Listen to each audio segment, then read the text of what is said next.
With a 50% obesity rate in the U.S. and more unhealthy people than ever before, it is time to make America healthy. Welcome to Make America Healthy with Beth Shaw. If you're feeling tired, toxic, heavy, slow, or stressed, then keep listening. Beth and her expert guests are here to offer practical advice and share the tools you need to reclaim your physical, mental, and emotional health. Now, here is your host, Beth Shaw. Hey everyone, and welcome to another episode of Make America Healthy.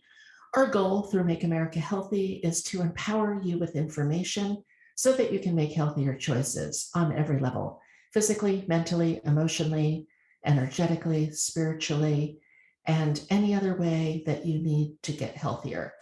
We recognize for so many people getting healthier on every level is a work in progress. Today's topic is all about honoring veterans, PTSD, trauma, and how to reclaim your best self. So today we are joined by Shaye Molendyke, who is a retired Lieutenant Army Colonel with 28 years of Air Force experience. She is also the creator of YogaFit's Warrior program, celebrating its 10th year of educating and helping so many veterans, first responders, and really everyone with trauma lead a better, healthier, more well-adjusted life.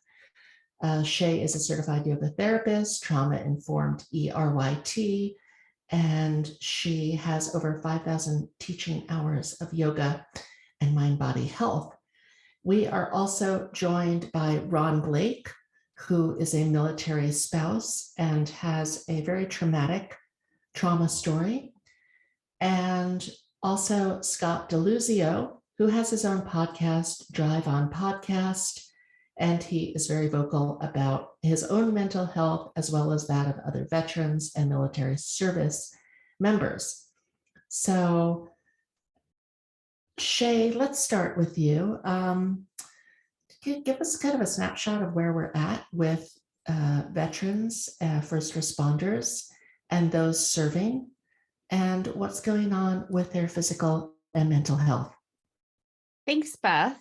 Yes, I'm glad to be here. So suicide rates in the military have been high for some time, and that's the whole reason we started the YogaFit for Warriors program 10 years ago, when the number that we all are probably familiar with, 22 a day, was happening. Since then, we've seen some, of course, lots of money thrown at it, a lot of veteran support organizations, the DoD, really going to exhaustive ends to try to mitigate that impact. But sadly, it rarely works. What we're seeing is that every year, that number remains somewhat constant. In fact, has gotten worse over the last 5 to 6 years. Now, that being said, we're 2 years lag behind in data. So, and that's just how we do here in the US with the CDC reporting what they have to require to report from the VA. So we just got the report in September 2022, which, a lot's happened. So for the years for 18 to 20. So what we don't know is really what's happened the last 2 years, even though the report just came out. What the DoD officially reported was that there was some improvement, slight. So there was an average of a little over 6,100 deaths in the Department of Defense over those years, and they dropped by about 350. However, there are watchdog groups who have now reported that those numbers are significantly underreported by as much as 50%. So now we're wondering, right, how they're counting it, and they have sort of specific rules. That being said, mental health in the military is not great, just like it's not great in the civilian world. They parallel each other, but of course the military and their spouses and their families suffer from different stressors than civilians. And I would say those are increased in times of great uncertainty, because they're being called upon to answer things like political unrest, racial unrest. We got pulled out of Afghanistan quite suddenly. And now there's a struggle of, what's our purpose? And for me, from working in this field with a lot of people with trauma across fields, not just veterans, right? First responders, but a lot of people. It is when you are purposeless, when you are hopeless, when you're trying to find meaning in this world. And so we're all suffering.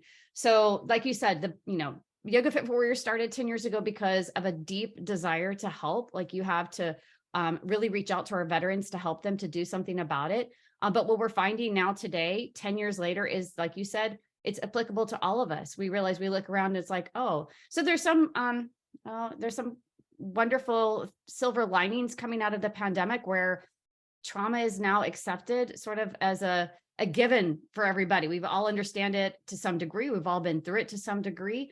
And our military, finally are like, oh, now you understand what I've been dealing with for a while. Of course, not exact same circumstances. So I think there's a lot of positive coming forward, a lot of still push on mental health, but the solution hasn't, we're not there yet. So we're trying to be part of the solution, and we're doing good things, like, so thanks, Beth. Shaye, thank you so much. The work that you instigated and created has been so valuable to thousands of people, many of whom have taken the work out and shared it with others in need. And, I think it's so important that all of us within our communities do the best that we can do to help those suffering. At YogaFit, we have a robust community service program where we require everyone who has taken a YogaFit Level 1 training to go and teach 8 hours of community service work to people who normally would not have the opportunity to receive it. So we've had many groups and many individuals trained by YogaFit go out and work with a lot of first responders, military people, and we see that people continue the work long after their 8 hours of community service work has been done. And I have to say that of all the work we're doing at YogaFit, it's our community service program that I am personally the most proud of. And I've even seen friends of mine who were not necessarily military, but military related, war correspondents, news correspondents in Afghanistan, Iraq, go through the YogaFit Warriors program and really find solace, find healing, and start to transform their lives away from more negative, I won't call them solutions, but things like alcoholism and excess medication, and many of the things that people are using just to mitigate the daily symptoms of trauma and just feel better in the moment. And we know that yoga, meditation, other mind-body tools are really the healthy way to go when it comes to dealing with trauma. Speaking of trauma, we have Ron Blake with us today. Ron is a military spouse. His husband is in the Air Force. He's got quite a compelling story. Ron, please share with our listeners at Make America Healthy your story and where you're at with everything. Well, the good news is I'm here with you guys today. That seems like it's not a big deal, but a lot of us, when we go through this, it's just, I'm here today. That's a big deal. But my trauma started, happened. It'll be almost 11 years ago this Christmas. 3 men came into my home. I was stripped naked. I was held down. I was raped. I was beaten. My LGBT status, I guess, it was a significant factor in what happened to me. The details are just horrific, so I'm going to not focus too much on that. But I struggled for years with undiagnosed PTSD. And a lot of guys, I grew up right outside of Chicago in Gary, Indiana, in that area, very blue collar. Guys like me, we don't talk about stuff like this. It's very difficult to talk about it. So I held it in, and over time, I struggled badly.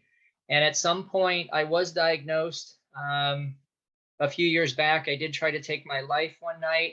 And then there was a night, November 2nd of 2015, I woke up from another nightmare. And that night I was going to take my life. I was done. I couldn't tell the difference between reality and my nightmares. And that's a tough place to be. And so on that night, for some reason, my television didn't turn off. I would always set the timer. And I looked at the TV with all the pills on my lap. And there was this late night comedy show. It's called The Late Show with Stephen Colbert. For some reason, it was on the TV. Something made me laugh. And that moment, of me laughing, I paused the TV show. That is what stopped me from taking my life. And I promised one day I would get on that show and I would tell my story. I'd learn how to talk about what happened to me. And for 7 years, I've gone all over this country meeting strangers. They've signed support, not just for me to get on the show and tell the story. They've signed 32,101 strangers I've met one by one, have shared their stories on these giant foam boards I have, and they opened up to me. Some of them are military, some are first responders. I've crisscrossed. I mean, I've been in 27 colleges. So people shared their stories in 94 languages with me of how they've been impacted by PTSD. So it opened my eyes too, a lot. I still haven't got on that show. Like, it seems like everything else has happened. And I like to share this journey with people because what this journey did, it got me out of the house. I was isolated from the world after my trauma. I didn't want to be around people. I was very angry. So I started learning how to talk to people, but I also became vulnerable with people, which was important because I had to learn to talk about this trauma, and that was helping me. And then when the people shared back with me, it helped. And I have a purpose. I have a purpose. I've created 4,000 square feet of art with all these strangers. I've done a TEDx talk. I mean, it's just, there's like, it's so crazy that I can't get on a show for 5 minutes. Something that saved my life, but everything else. Pope Francis sent me a letter in the mail about what I'm doing. It's just, again, it's sort of crazy when you set out on a journey to recover. You don't really know what's going to happen, but it's so important that you find that purpose, you find your own journey. So people don't have to do what I did. You find your own. And I take life a day at a time. Maybe that's a good cutoff point because I can share other stuff with people later. And the hope is that whatever me, Shaye, and Scott share with you guys, you're going to be able to take home and utilize parts of what we share with you guys so that it impacts you. Well, what a wonderful story of turning a very challenging situation into a triumph of healing, both for yourself and for other people. I know because I put out a book called Healing Trauma with Yoga that came out just before the pandemic. And in there, I shared my trauma story, as well as we had another 12 people share their trauma stories and how they were able to recover or just find healing through yoga, meditation, other mind-body tools, including some service members shared their story in the book. One story about a gentleman who was in the Air Force in Canada and had to go to the site of a big plane crash, became an alcoholic after that, found yoga and found YogaFit and really turned his life around. So the good news is, for those of you who are listening, who have trauma, whether it's undiagnosed or you're suffering, you don't have to suffer in silence. There are support groups, there are organizations. You can come join us at YogaFit and be part of the solution, both your own solution and the solution for other people. Scott, welcome to the show. Tell our listeners a little bit about you and what you do. Yeah, thanks, Beth. I'm glad to be here. So I served for about 6 years in the Connecticut Army National Guard as an infantryman. I deployed to Afghanistan in 2010.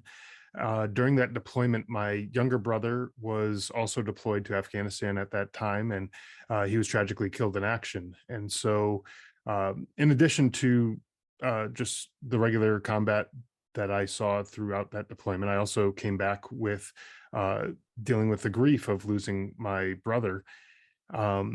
So I had that, plus the PTSD that I had from the experiences that I had over there. And it was a really difficult time for me to transition back, coming back into the civilian world, going back home, just dealing with the everyday, day-to-day things. I had a lot of anger. I had a lot of guilt and shame and frustration just built up inside of me. I didn't really know how to deal with any of that. And over time, I started to realize that there were other veterans who were also struggling. It wasn't just me who was struggling. And I started realizing this. The company that I was with, we did not lose a single soldier while we were in Afghanistan. But we started losing them when we got back home to suicide. And, one was too many, but when that number started ticking up and getting higher, I said to myself, like, there has to be something else out there to give these people some hope. And it's not just the people that I served with; it's across the entire military, and all veterans are dealing with these issues. So I decided to start my podcast, the Drive On podcast, which you mentioned earlier, and that podcast is focused on sharing inspirational stories from other veterans who have struggled in one way or another. Could have been with their own PTSD or substance abuse or homelessness or any number of different things, and talk about how they overcame those struggles. And we also talk to other providers of services that are there to help out veterans, because very often the only thing that the veterans know about is the VA and what they have to offer. And oftentimes they don't even know everything that the VA has to offer. But there are so many different organizations out there, between different nonprofits and other institutions that are providing services to veterans, but a lot of times the veterans just don't know that these things exist. So we talk to those people as well, and we try to raise awareness for all of this stuff. Really, at the end of the day, just trying to give hope to the people who need it the most. Wonderful. Shaye, you have taught so many people through the YogaFit Warriors program. Are there commonalities that you see? Or do you think this is a very individual journey for each person? Yeah, I think that's every person, of course, their story is unique, and everybody has to navigate their own journey out of those dark places, the places that Ron's been to, Scott's been to. I honor that because, in some ways it's a mystery why some people make it through those dark places and some people don't. Just that moment of laughter, Ron, that really spoke to me, like just that contrast. There could be a different feeling, right? Just even for a brief moment, it was like, okay, so, in some ways it's a miracle, but there are commonalities, and that's where we're at with trauma. That is really a good news story, because it demystifies it and it takes away the shame and the blame about how people feel afterwards with it, because we know more about trauma than we ever have because of technology, because of things like brain scans. We can see it absolutely changes people's brains. We know it does that. We can see a brain that's been, through trauma, brain that hasn't. Now, each person may come out of it different, and they may go to a fight response, a flight response, a freeze, or a shutdown, and that brain's going to be different. But everybody on this planet, unless they're sort of mentally disabled, right, or mentally different, they should be traumatized after an event. That's a normal thing. It's not a disorder. It's actually quite orderly what happens. And in the nervous system, what happens in the brain, like I said.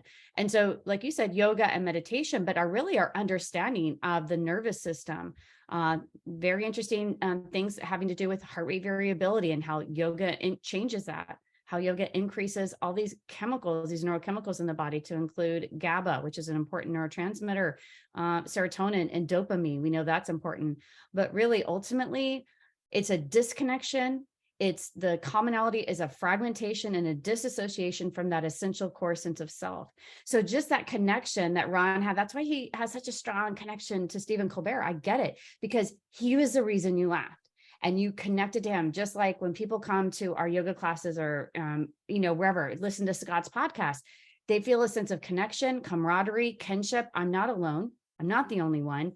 And that is what pulls people out of those dark places. So that's the good news, is that we have this understanding. You don't have to sit in these dark places alone. You don't have to feel the shame and the blame. And there is a road to healing here for every single person. It seems it's impossible.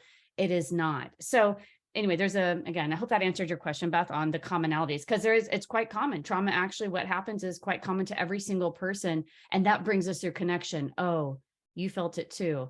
Same thing in the pandemic. You're feeling anxious. Yeah, me too. Our anxiety rates are at 67%. I think we're all feeling something, but when you feel your lowest, sometimes the answer is you reach out. You feel so bad. You're like, I need to phone a friend. There's something with it that draws us to connection, someone to understand me. Scott's podcast, right? Ron's testimonial.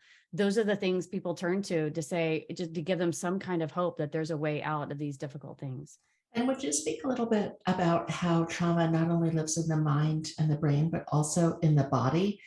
I know just, dealing with my own, I think it's a lifelong journey of my own childhood trauma.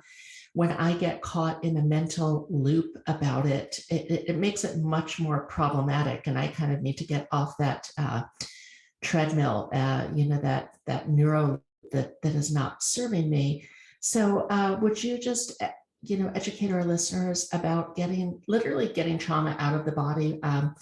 I know we have that great vagus nerve release and the psoas that you do in the YogaFit Warriors program. And I've used that in many of my own yoga classes. In fact, most recently, I was teaching in Asheville, North Carolina to a group of entrepreneurs and used it just for something different. So let's talk about trauma in the body a little bit and how it lives. Yeah. And that's something I think we look at it holistically from the mind, body, spirit of yoga, but then scientifically, how I speak about it is, and if our listeners could see their brain, I'll just point out the brain real quick. I'm going to get to the body, but it all goes together. The brain lives in a dark shell. It doesn't know anything. It actually doesn't experience the trauma directly. It experiences it through our senses. And we're familiar with our 5 senses, right?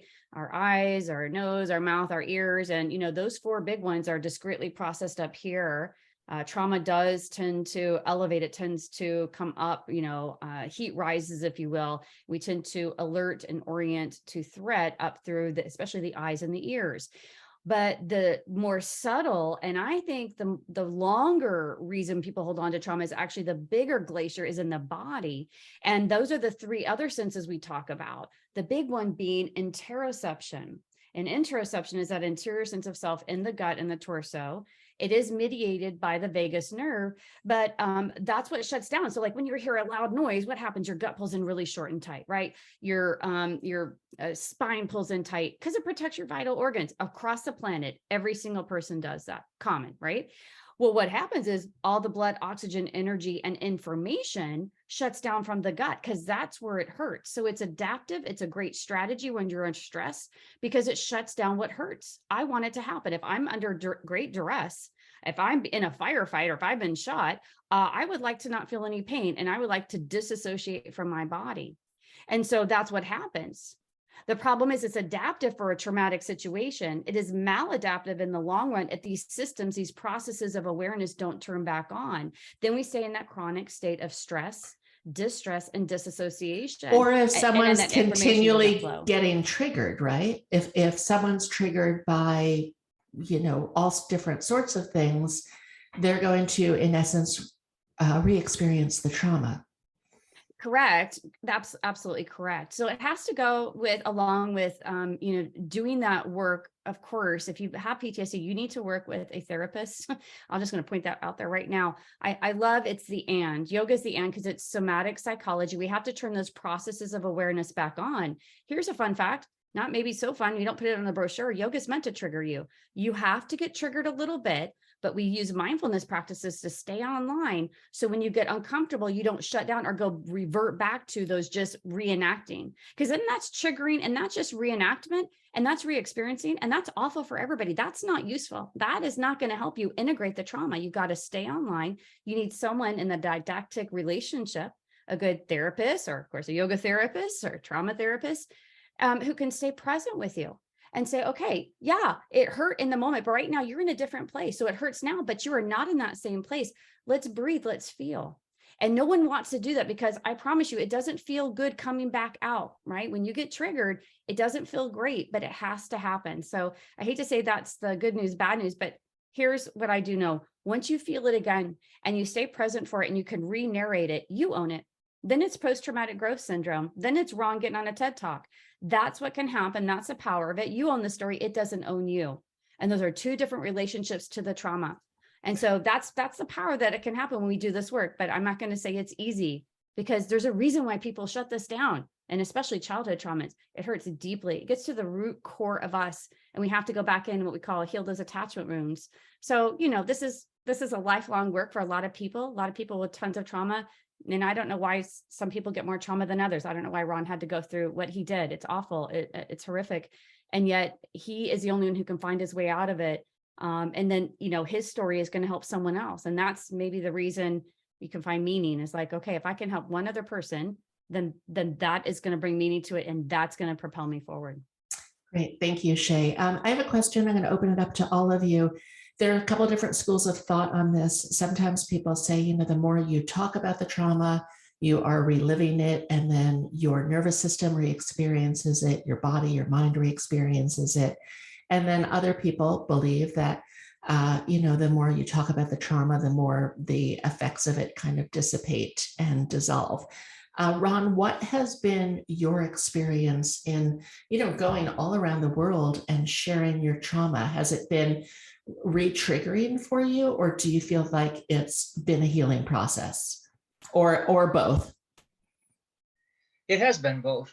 I literally like when I wake up each day and I go to meet people, I have no idea what to expect. And I think that's the beauty of life. And actually, to all of you, I'd say this, and you can tell me if you would agree or disagree, but trauma is so difficult because it's not planned in our lives. Our lives, for all intents and purposes, we structure our lives. We really do, especially the military. When you get up every day, it's very regimented. When you have a trauma, that's not part of your day.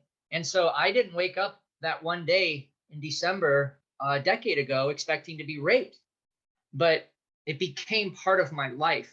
And whether I liked it or not, I had to deal with it. And I think that when I go out and meet all these people, I don't want any expectations. And a lot of reporters and people at events have always asked this one question.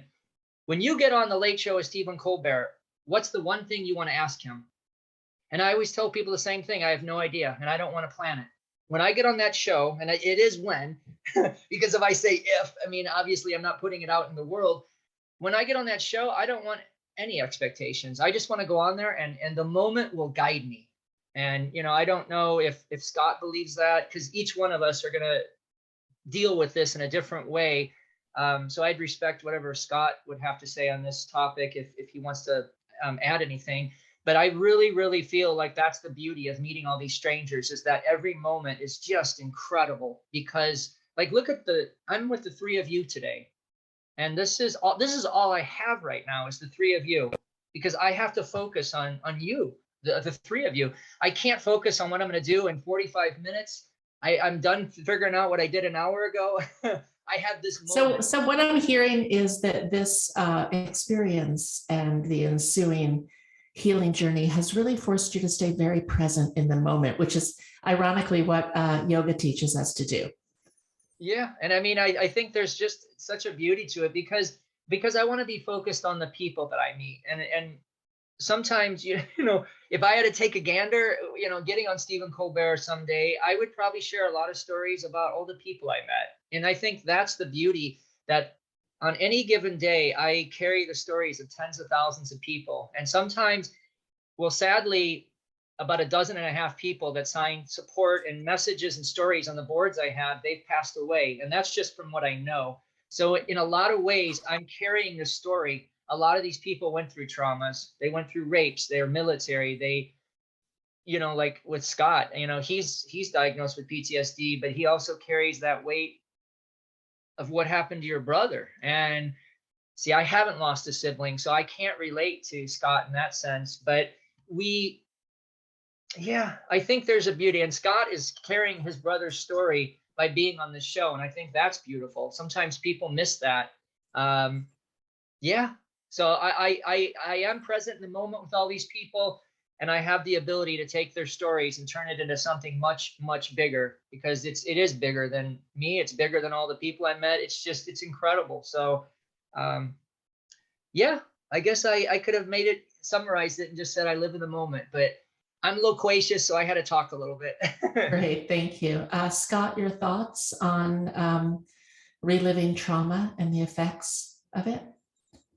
Yeah, I think in a way, I do agree with a lot of what Ron said there.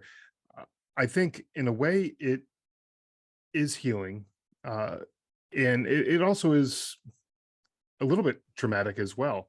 But I think kind of along the lines of what Shaye was saying, sometimes you have to experience that trauma to be able to heal from it as well.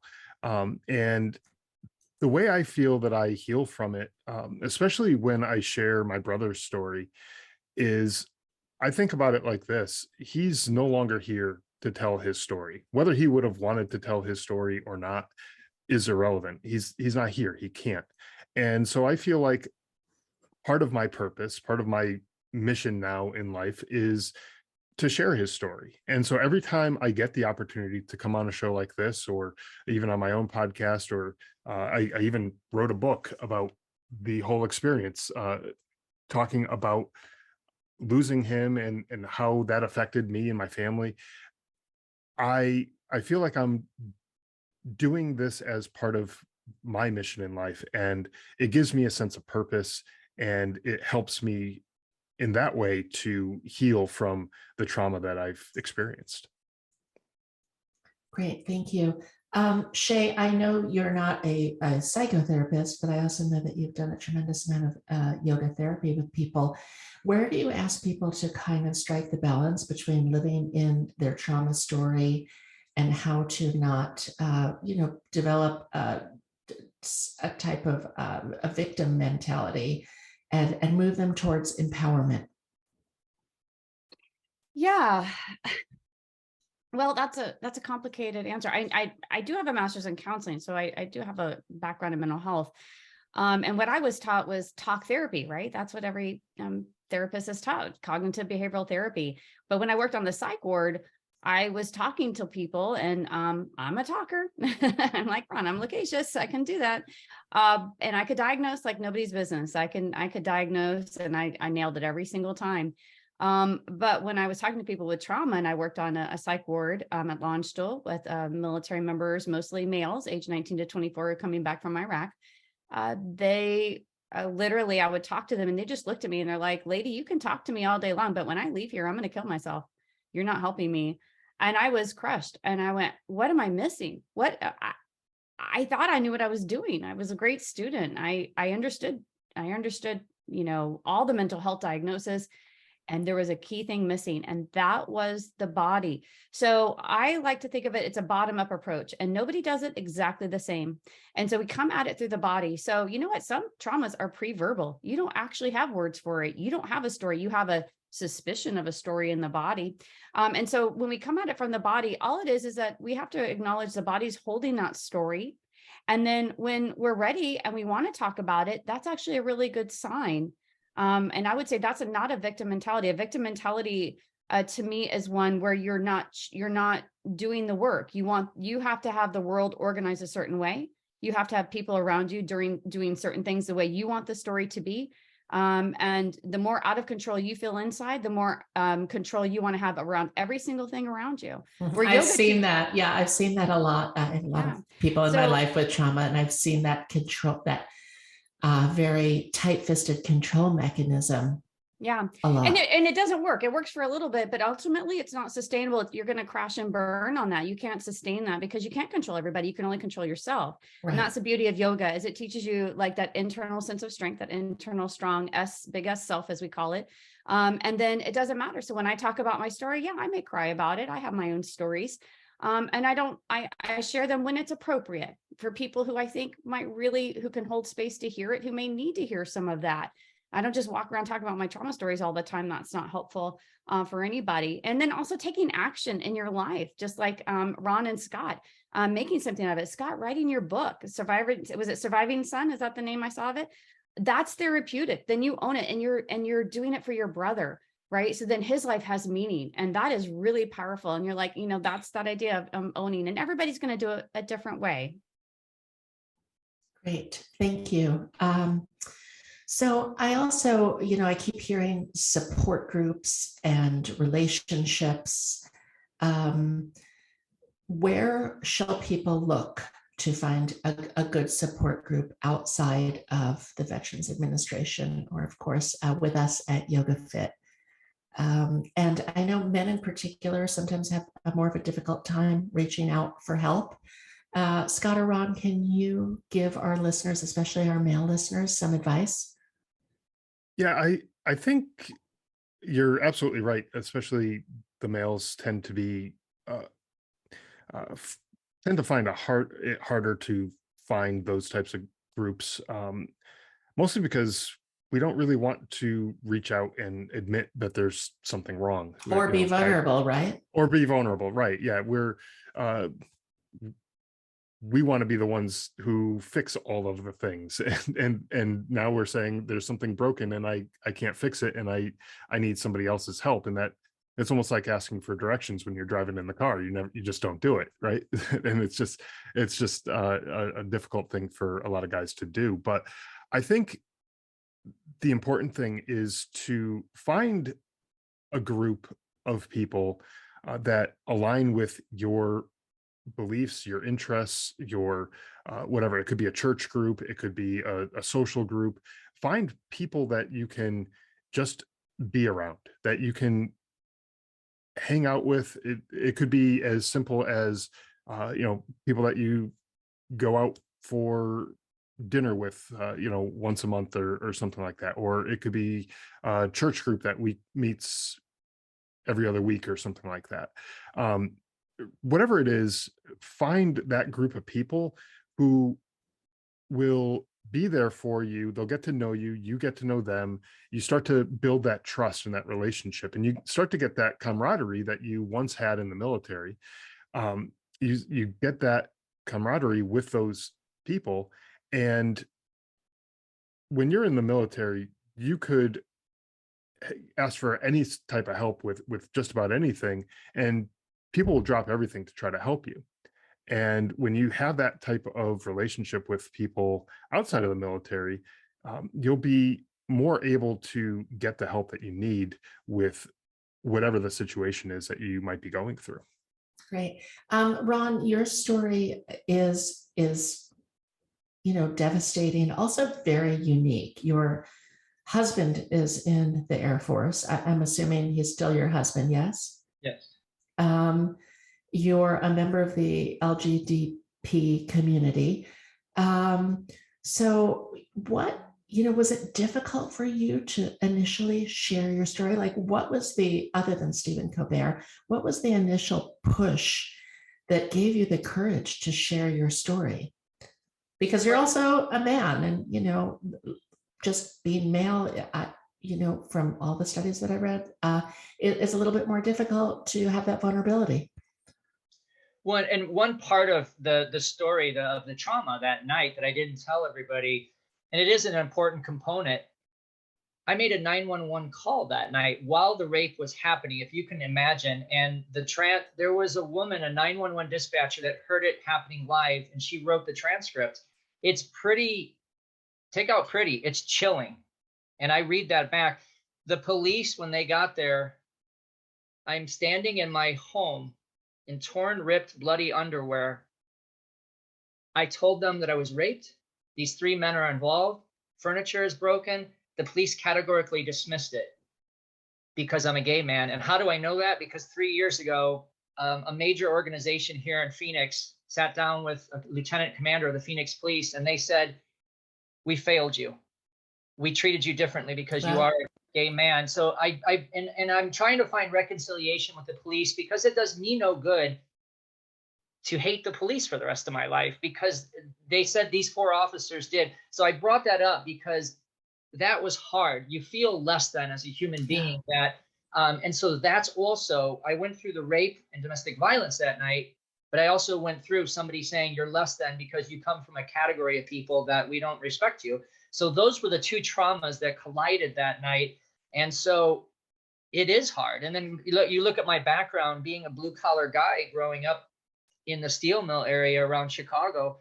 It was a recipe for disaster. So for others that are like maybe me or Scott, because we're guys, I would say to you guys out there, if you've been through something, talk to somebody. It could be one person. It could be your neighbor. It could be the person at the grocery store, somebody that you just feel like, hey, I think I can go up and talk to this one person. Once you take that weight and hand it to somebody else, you're not carrying it alone. And people say, oh, that sounds so cliche, but it's true. You have to take that step and get it out of you and get somebody else. And then that person could say, hey, there's a support group over here. Or you know what? How about me and you start our own support group? Me and you will sit down and we'll talk. We're going to make this confidential. you have to be creative sometimes, and you might not be able to go the route that everybody else does, but you find what works for you. And, you know, as strange as that sounds, it was a simple joke that started my journey of healing. And there's something inside you. And I know when Shaye said that, it really struck her that some joke, something that I laughed at, could change the trajectory of my life. And this is something I wanted to share with all of you, that when I have been at events or reporters ask me, this question comes up a lot too. What was the joke that made you laugh that night? And I always say the same thing. I have no idea. And it shocks people. And I said, you're missing the point of that moment. It wasn't what was coming into me that was important that night. It was what was leaving me. I sat there and I sat there and realized there was something good left in me. I could actually still laugh while all these pills were on my lap and I was going to take my last breaths. I had something good, and I like to share that with people, because there is something good inside each one of us that will come out if we give it a chance. So it was a big night. I'll never know that joke, but it doesn't matter. I can't believe that I could laugh in the darkest night of my life. And that just gave me, in Spanish, esperanza. It just gave me all this hope. And so I want to let people know there is something good inside you. It's waiting to come out. It came out of me that night. And that's the only reason I'm here today. That's awesome.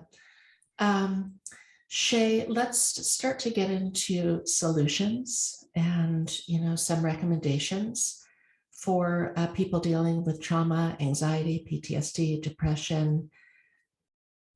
We'll start with you and we'll just go around because everyone has their own solutions. Yeah, and again, I like, the term tools. I was gonna, and one of them is what Ron was saying is, and it can happen in yoga. It can happen in church. It can happen in meditation. What Ron had was he had a significantly contrasting experience from what he was having. That was almost like, Eckhart Tolle, which we love, The Power of Now. Remember, he was and if you haven't read the book, it's such a wonderful book. And he was suicidal as well. And he was on that park bench and he asked this question, who am I? He said, I am going to kill myself. He's like, wait, who am I? Who's the I that wants to kill me? So all of a sudden he had like the rabbit hole hit him, was like, oh, there's something else in me. There's another experience that could be had. There's that witnessing observer to talk about it in yoga terms. And then that just flipped the switch for him. Now, again, we can try to set the conditions for that to happen in yoga, and yoga does. And what's interesting, people have those novel experiences outside of their habituated self, and trauma habituates you to these awful feelings, right? And then you have a novel experience that yoga helps you to find, and you're like, oh, wait a minute, it's possible to feel different. And that is the lifeline that everybody's looking for. So some tools that can also help people feel different. You talk about anxiety. That is the number one hallmark sign. Of course, hypervigilance, anxiety. Of course, you're going to be after a traumatic event. That is a great solution or a strategy to constantly be on alert for danger. If you almost lost your life. But it's also exhausting. It's exhausting. So then that hypervigilance is going all the time. So my number one tool is actually not yoga and breathing. Everybody says, oh, take a deep breath. I'm like, well, that could actually cause you to go into a panic attack. It's tapping. And I always talk about tapping. If you haven't done emotional freedom technique or tapping, highly recommend. I'm doing it on myself all the time. I do it all the time. It's the number one technique. And, immediately I'll say, and also you have a great tool on your Apple Watch. Everybody has Apple Watches or Fitbits. It has your HRV. When you're going to anxiety, your HRV is plummeting. It's dropping. We actually want high HRV. Start tapping. And again, anybody can use it. It's super easy. Watch your HRV rise and it'll go immediately. What it does is it gives the brain a different signal. So when you're in hypervigilance, your brain is like, the fire alarms are going up. The 911 operator is calling and saying, hey, we have a problem, but your brain can only tell one story. So when you're tapping around, especially around the eyes, around the mouth, and then on the body, the amygdala and the limbic brain says, hold on, we're getting another call. And it has to turn the channel for a little bit and dial down the anxiety. So there's science strong behind why tapping works. Then when you reach a different place, you're better able to be in homeostasis. Now let's focus on the breath. That's mindfulness. What we don't want is This medial prefrontal cortex is part of the brain that shuts down in trauma. Then it becomes a survival reptilian lizard brain response, and then it's just re-experiencing. You keep that frontal lobe on, find your breath, stay with me, listen to sounds in the room. Then we can start to navigate our way out of it through a feeling place. So I'll just leave it at that. Those are some simple tools. And Tapping Solution is a great app. The Tapping Solution app, highly recommend. It's the only tapping app out there, but it's great. There's free resources for military, by the way. Thank you, Shaye. Scott? Yeah, absolutely. So I love those resources that Shaye mentioned, but there are just so many different resources, and I've on my podcast I've talked to dozens and dozens of people. I've done over close to 250 episodes now, and I've talked to so many different people who represent all these different organizations who are providing solutions to whatever the problems are that veterans are having. And there are things that you may not necessarily think of right away when you're thinking, okay, I need help with my PTSD.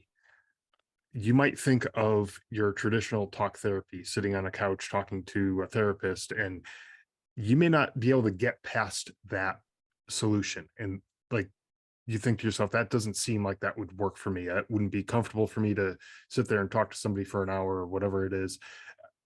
And you may just stop there. Just know that there are so many different options out there. There are places that offer equestrian forms of therapy, working with horses, and the way horses react to people. Horses are like prey animals, and they are very skittish whenever there's loud noises or quick movements, or they can sense your levels of frustration and things like that. If you're exhibiting all of those negative things to a horse, they're not going to respond very well to you. And so the therapy works with the horses so that you can work on being more present and focused on your own inner your issues. Energy. Yeah, exactly. Your energy, right? And then the horse will start to respond to you. And then once you start noticing that, these things will just become easier.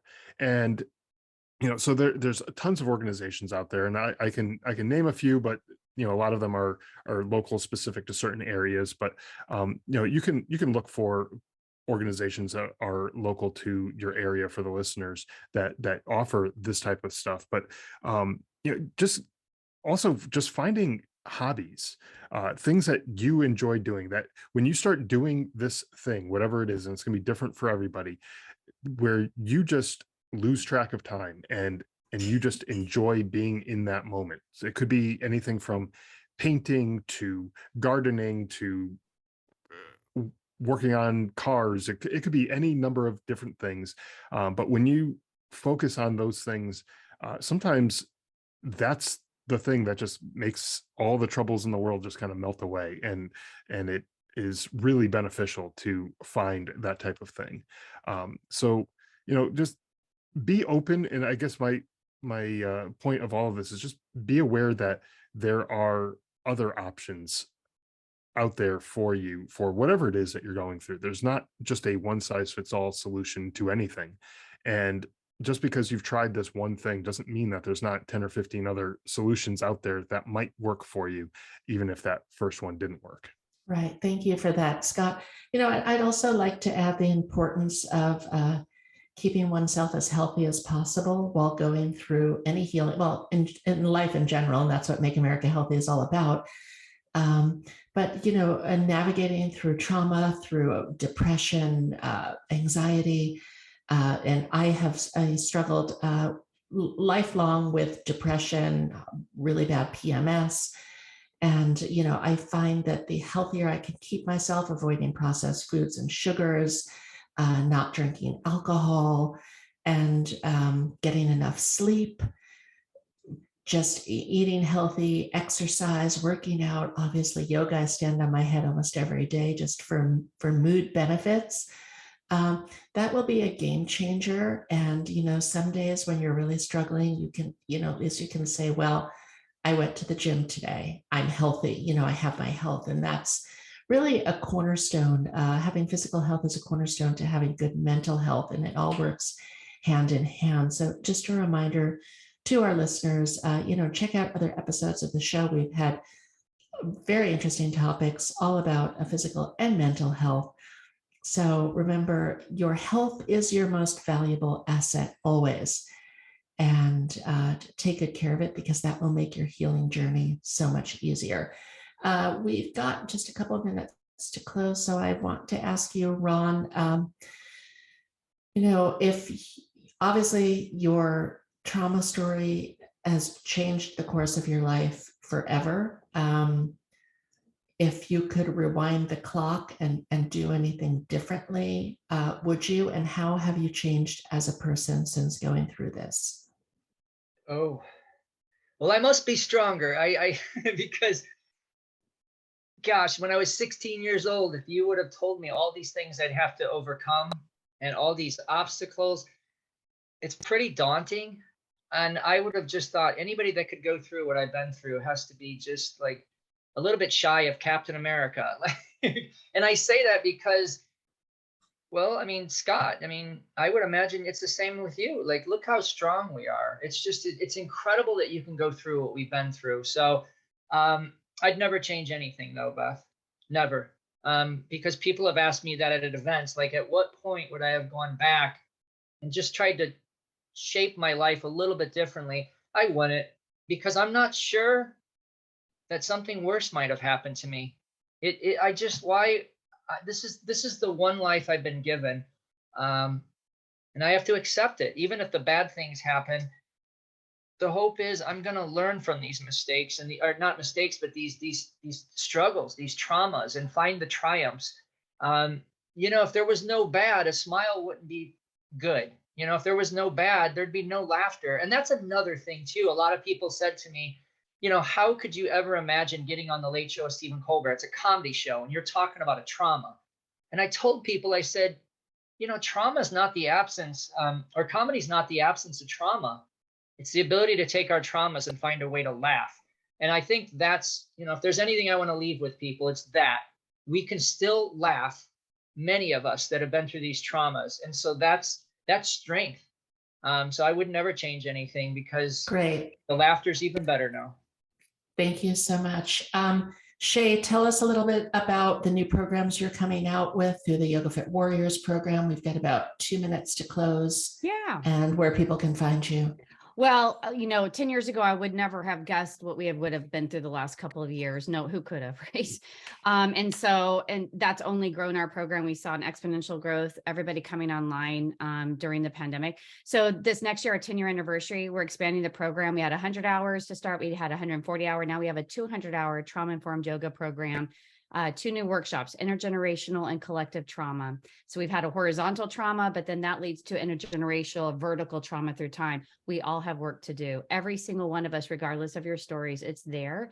It could be in the background, but it's there. And then somatosensory yoga, which is like, okay, now the real tools of how do we actually kind of break open the Rubik's Cube of us. And we're learning lots more about things like the reticular activating and orienting system, some more somatic, different things from yoga, not from yoga, but really from like somatic. So anyway, there's a lot there. Go on our website, reach out to me, warrior@yogafit.com. We'd love to see you. We have scholarships for military. We take MyCA, GI Bill. I'd love to see military and their spouses, their families. I have a heart for them. So please don't hesitate to reach out. Thanks for having me, Beth. Shaye, thank you so much for everything that you've done. Scott, our listeners can find you at Drive On Podcast.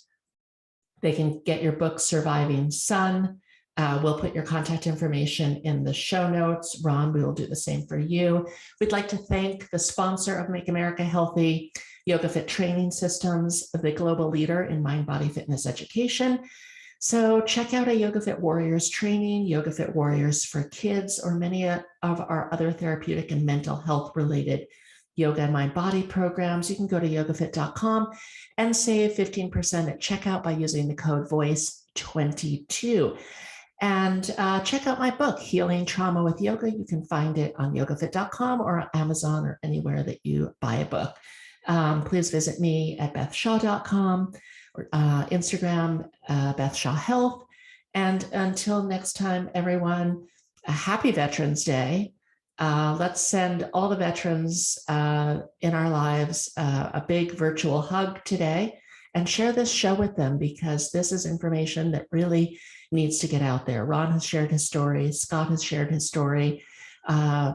Knowledge is power, and power is knowledge. And the more we can educate and share information, the more advanced we become as a collective. So I'd like to thank you all so much. Happy Veterans Day, and a big namaste to you all. Let's stay healthy. Make America healthy.